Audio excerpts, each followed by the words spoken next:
Before you begin, remove the service cover. Wireless LAN module. Wireless WAN module. Hard disk drive assembly. Optical drive. Keyboard.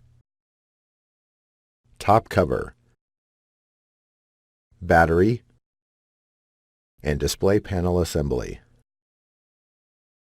Removal. Important. If you have the 15-inch version of the notebook, skip to step 3. Remove the 2 Mylar screw covers from the bottom corners of the display bezel. Remove the 2 4mm P1 Phillips head screws that secure the display bezel to the display enclosure. Carefully pry up the inside edges of the display bezel from the top, sides, and bottom to disengage it from the display enclosure. Important.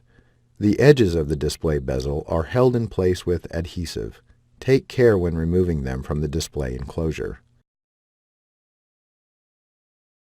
Lift and remove the display bezel. Reverse this procedure to install the display bezel. Thanks for watching. Please click subscribe for more videos and weekly updates.